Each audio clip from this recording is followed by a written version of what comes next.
It was the 6th hour, midday, the heat of the day when no one comes to draw water. A woman came, alone.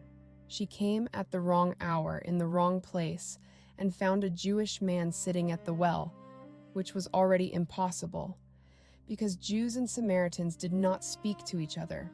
He asked her for water. What followed was the longest conversation Jesus has with any individual in the entire Gospel of John. He told her everything she had ever done. She went back to her city and told everyone, and they believed. To understand this encounter, you need to understand what it costs. Samaria sat between Galilee in the north and Judea in the south. Most Jews traveling between them went around Samaria, a detour of several days, rather than pass through it. The hostility between Jews and Samaritans was centuries old. It ran deep. It was religious, ethnic, and political. John tells us Jesus was tired. His disciples had gone into the city to buy food.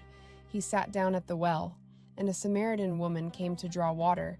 She names the problem immediately. She does not lower her eyes. She does not defer. She asks the question that is on the table. Why are you talking to me? There are two violations happening at once. The first, he is Jewish. She is Samaritan. These two groups did not interact. The second, he is a man. She is a woman. A Jewish man in this period did not speak to a woman in public who was not his wife or family. She knows both of these things. She names one of them. And then the conversation begins. Jesus offers her living water. She pushes back. You have no bucket. The well is deep. Where do you get this living water? Are you greater than our ancestor Jacob who gave us this well? She is not being slow. She is being precise. She knows her history. She knows who Jacob is. She is testing the claim. Jesus explains. The water he offers will become a spring of water gushing up to eternal life. She says, Sir, give me this water so that I may never be thirsty or have to keep coming here to draw water. Some readers hear this as misunderstanding. She thinks he means literal water. But read it again. She has come to the well at midday, the hottest hour when no one comes, and she is alone. Whatever the circumstances of her life are, she comes here every day. The offer of not having to come back is not a small thing. She asks for it. Then Jesus says, Go, call your husband, and come back. She says, I have no husband. Jesus says, You are right in saying, I have no husband, for you have had 5 husbands, and the one you have now is not your husband. What you have said is true. This is the moment the tradition has seized on. 5 husbands. The man she is with now is not her husband. And from these 2 facts, centuries of readers have concluded that she is immoral, promiscuous, a sinner in need of redemption. But look at what the text actually does. Jesus does not call her a sinner. He does not tell her to repent. He does not say, Go and sin no more. In the very next chapter of John, in chapter 5, Jesus heals a man at the pool of Bethesda and says to him explicitly, Stop sinning, or something worse may happen to you. He says no such thing here. The word sin does not appear anywhere in John chapter 4, and there is the question of how. In the first century, the power of divorce rested almost entirely with the man. Only the husband could initiate a divorce, regardless of his wife's wishes. A woman could not leave a marriage in the way we understand leaving a marriage. She could be widowed. She could be divorced. She could be abandoned. In a world where women rarely survived economically without a male household, her current arrangement, living with a man who is not her husband, may not be a choice at all. It may be the only protection available to her. Jesus states the facts of her life. He does not judge them. The text does not judge them. What Jesus does with this moment is use it to reveal who he is, not to expose who she is. She responds to what Jesus has said not with shame, but with a theological question. Sir, I see that you are a prophet. Our ancestors worshipped on this mountain, but you say that the place where people must worship is in Jerusalem. This is not deflection. This is the central dispute between Jews and Samaritans, a dispute about where God is properly worshipped, rooted in centuries of divergent history. She knows it. She raises it. She wants an answer, and Jesus gives her one of the most radical answers in the entire gospel. The hour is coming and is now here when the true worshipers will worship the Father in spirit and truth, for the Father seeks such as these to worship him. God is spirit, and those who worship him must worship in spirit and truth. Neither Jerusalem nor this mountain. He has dissolved the entire dispute with a single answer, and she understands it. She says, I know that Messiah is coming. When he comes, he will proclaim all things to us.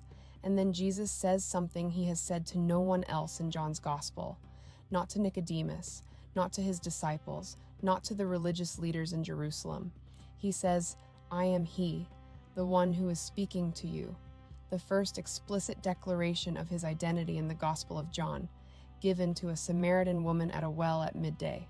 The disciples return from the city. The text says they were astonished that he was speaking with a woman, but no one asked, What do you want? Why are you speaking with her? They saw. They were surprised. They said nothing. The woman left her water jar. She came to the well to draw water. She left without it. She went back to the city and said, Come and see a man who told me everything I have ever done. He cannot be the Messiah, can he? Note the form of the question. She does not announce. She invites. She does not say, the Messiah is here. She says, come and see. Could this be him? She uses the open question to pull people toward the encounter rather than push a conclusion on them. This is not the behavior of a woman who is ashamed of being seen. This is the behavior of a witness. Many Samaritans from that city believed in him because of the woman's testimony. Her testimony, the same word used in John's Gospel for the testimony of John the Baptist, the testimony of Scripture, the testimony of the works Jesus does. Her word carried the same weight. They asked Jesus to stay with them. He stayed for 2 days, and many more believed because of his word. They said to the woman, It is no longer because of what you said that we believe, for we have heard for ourselves, and we know that this is truly the Savior of the world. The Savior of the world, not the Savior of Israel, not the Savior of the Jews, the world, and the person who opened that door in a city no Jewish teacher would enter, at a well no proper woman would visit at noon, with a history that made her easy to dismiss, was her. Here is what the text shows us, if we are willing to look. She is the first person in John's Gospel to whom Jesus reveals himself as the Messiah. Not Peter, not Nathanael, not the religious authorities in Jerusalem, a Samaritan woman whose name we do not know. She asked good questions. She pushed back. She did theology. She asked about living water. She asked about the mountain. She asked about the Messiah. And when she received an answer she could not keep to herself, she went and told. She is unnamed in the text. The Eastern Orthodox Church gave her a name, Fotini, equal to the apostles, great martyr. But in John's Gospel, she has no name. And in that namelessness, she holds every person who has come to a well at the wrong hour carrying more than water.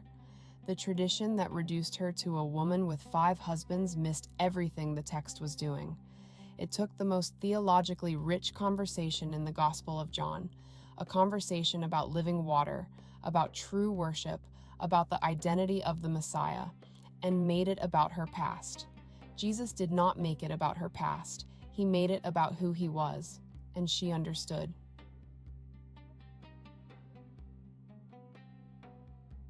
She left her water jar at the well. She had come to draw water and left without it, because she had been given something she did not come looking for. She went back to her city. She told everyone. They came, they saw, they believed. The text does not tell us her name, but it tells us what she did. And what she did changed a city. The water jar is still there. She never came back for it. If this episode gave you something to carry, share it with someone who would receive it. And if you are watching for the first time, Hagar, Zipporah, Mary Magdalene are waiting for you. Subscribe to She Is Written so you don't miss what comes next. Next episode, we return to the Old Testament, a woman who said yes when everything around her said no. She is written, the women of Scripture, seen again.